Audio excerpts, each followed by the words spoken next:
Los adversarios detienen la obra.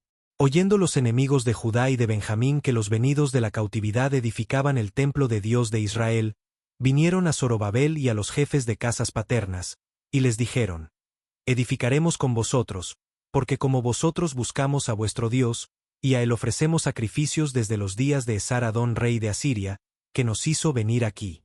Zorobabel, Jesúa, y los demás jefes de casas paternas de Israel dijeron: No nos conviene edificar con vosotros casa a nuestro Dios, sino que nosotros solos la edificaremos a Dios de Israel, como nos mandó el rey Ciro, rey de Persia.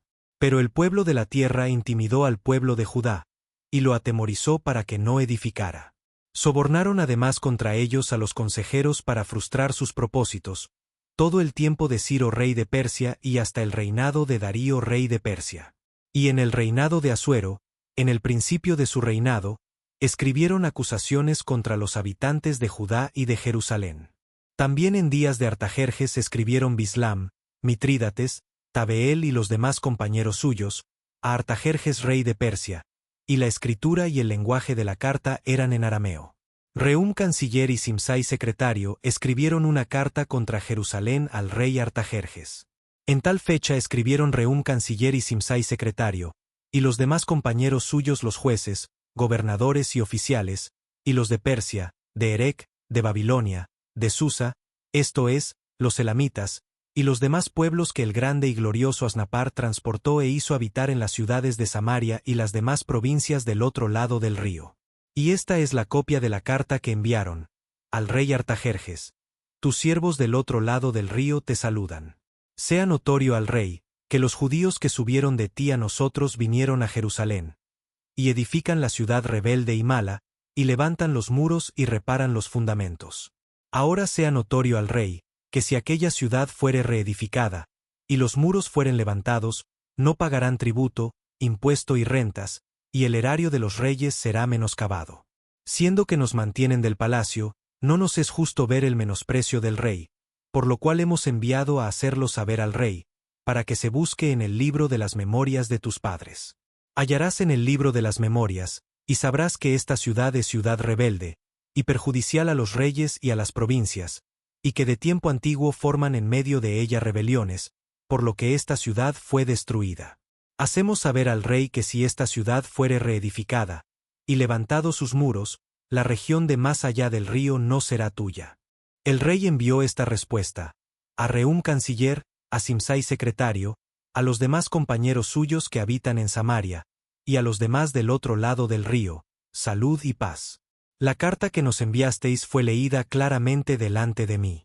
Y por mí fue dada orden y buscaron, y hallaron que aquella ciudad de tiempo antiguo se levanta contra los reyes y se rebela, y se forma en ella sedición, y que hubo en Jerusalén reyes fuertes que dominaron en todo lo que hay más allá del río, y que se les pagaba tributo, impuesto y rentas.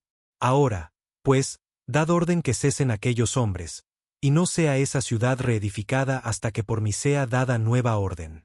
Y mirad que no seáis negligentes en esto, porque habrá de crecer el daño en perjuicio de los reyes. Entonces, cuando la copia de la carta del rey Artajerjes fue leída delante de Rehum, y de Simsai secretario y sus compañeros, fueron apresuradamente a Jerusalén a los judíos, y les hicieron cesar con poder y violencia.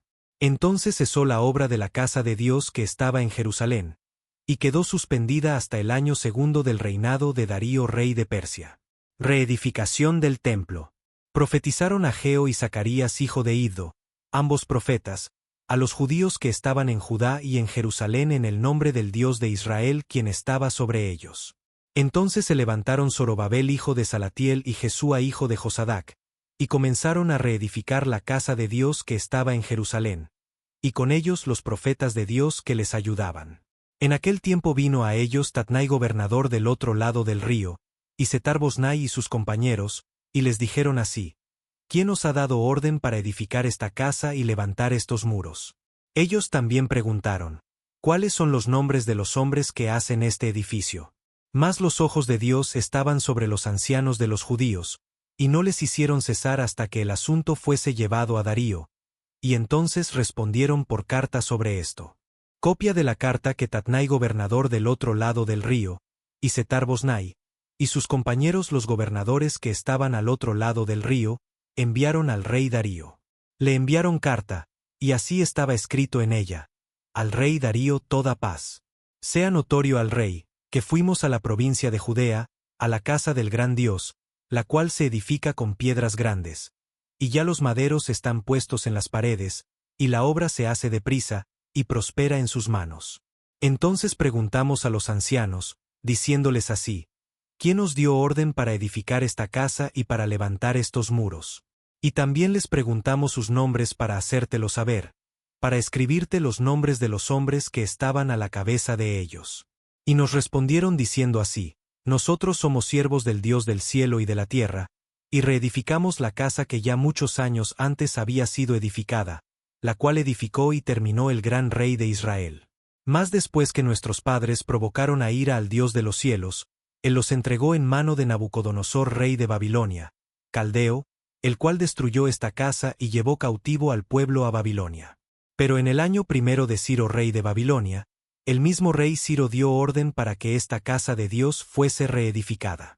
También los utensilios de oro y de plata de la casa de Dios, que Nabucodonosor había sacado del templo que estaba en Jerusalén y los había llevado al templo de Babilonia, el rey Ciro los sacó del templo de Babilonia, y fueron entregados a Sesbassar, a quien había puesto por gobernador, y le dijo: toma estos utensilios, ve, y llévalos al templo que está en Jerusalén, y sea reedificada la casa de Dios en su lugar. Entonces este Sesbassar vino y puso los cimientos de la casa de Dios, la cual está en Jerusalén, y desde entonces hasta ahora se edifica, y aún no está concluida. Y ahora, si al rey parece bien, búsquese en la casa de los tesoros del rey que está allí en Babilonia, si es así que por el rey Ciro había sido dada la orden para reedificar esta casa de Dios en Jerusalén, y se nos envía a decir la voluntad del rey sobre esto. Entonces el rey Darío dio la orden de buscar en la casa de los archivos, donde guardaban los tesoros allí en Babilonia. Y fue hallado en Acmeta, en el palacio que está en la provincia de Media, un libro en el cual estaba escrito así: Memoria. En el año primero del rey Ciro, el mismo rey Ciro dio orden acerca de la casa de Dios, la cual estaba en Jerusalén, para que fuese la casa reedificada como lugar para ofrecer sacrificios, y que sus paredes fuesen firmes, su altura de 60 codos, y de 60 codos su anchura, y 3 hileras de piedras grandes, y una de madera nueva, y que el gasto sea pagado por él. Tesoro del rey. Y también los utensilios de oro y de plata de la casa de Dios, los cuales Nabucodonosor sacó del templo que estaba en Jerusalén y los pasó a Babilonia, sean devueltos y vayan a su lugar, al templo que está en Jerusalén, y sean puestos en la casa de Dios. Ahora, pues, Tatnai gobernador del otro lado del río, Setar-Bosnai, y vuestros compañeros los gobernadores que estáis al otro lado del río, alejaos de allí. Dejad que se haga la obra de esa casa de Dios, que el gobernador de los judíos y sus ancianos reedifiquen esa casa de Dios en su lugar. Y por mí es dada orden de lo que habéis de hacer con esos ancianos de los judíos, para reedificar esa casa de Dios, que de la hacienda del rey, que tiene del tributo del otro lado del río, sean dados puntualmente a esos varones los gastos, para que no cese la obra. Y lo que fuere necesario, becerros, carneros y corderos para holocaustos al Dios del cielo, trigo, sal, vino y aceite, conforme a lo que dijeren los sacerdotes que están en Jerusalén, les sea dado día por día sin obstáculo alguno, para que ofrezcan sacrificios agradables al Dios del cielo, y oren por la vida del rey y por sus hijos.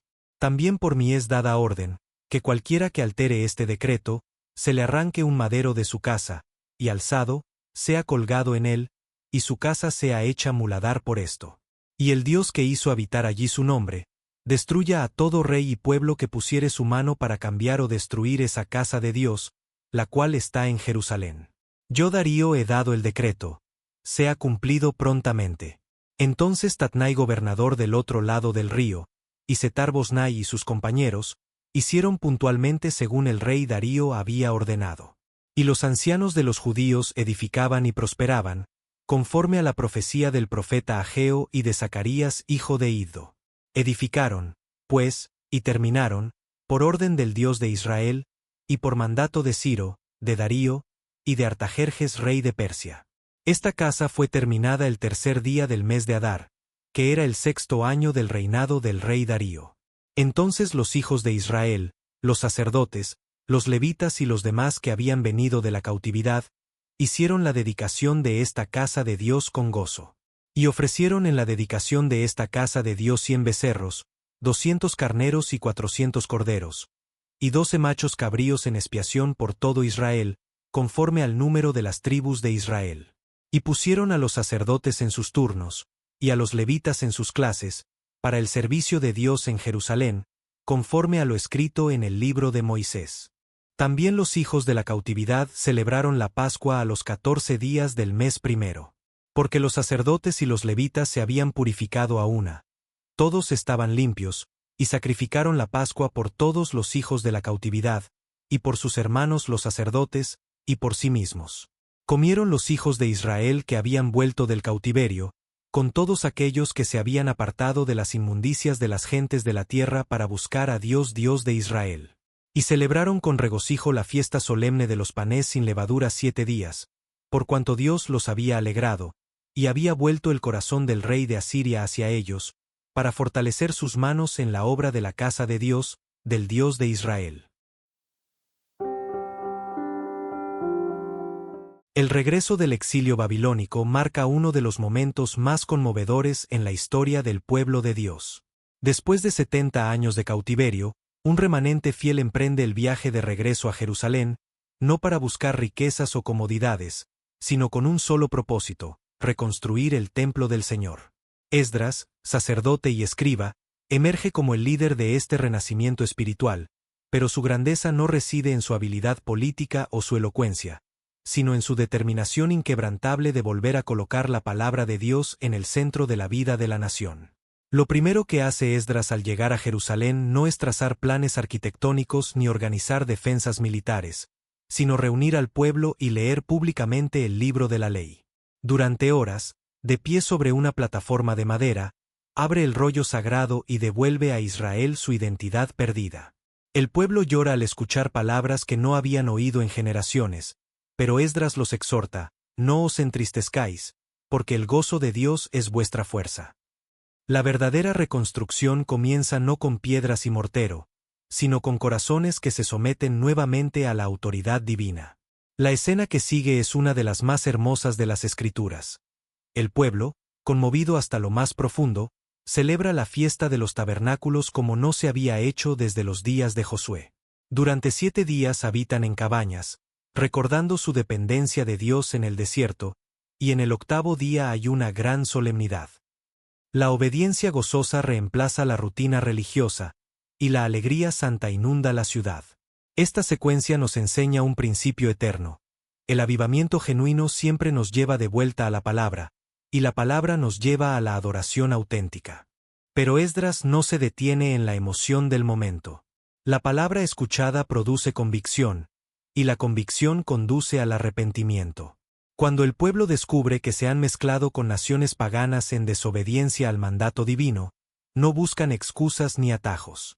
Se reúnen bajo la lluvia torrencial, temblando tanto por la palabra como por el frío, y confiesan: ha sido justo en todo lo que ha venido sobre nosotros.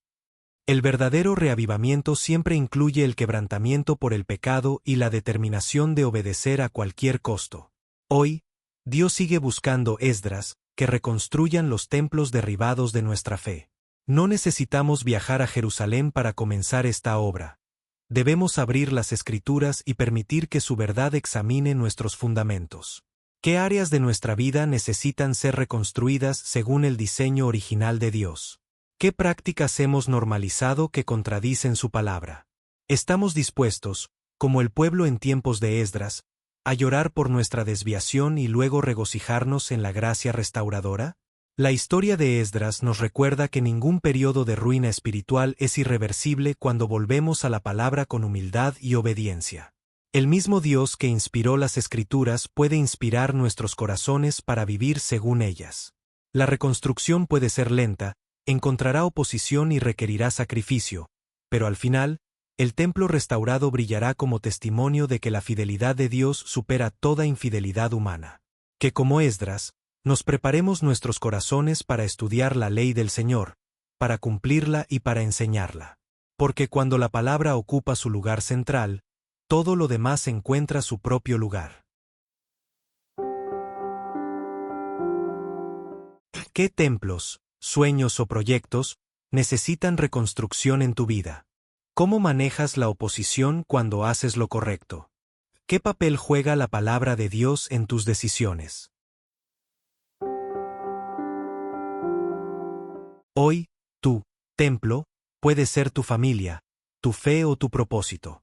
Como Esdras, tienes en tus manos la herramienta más poderosa para toda reconstrucción, la palabra de Dios. Cuando la leemos, la obedecemos y la enseñamos a otros, estamos levantando un santuario donde el Espíritu de Dios puede habitar para siempre.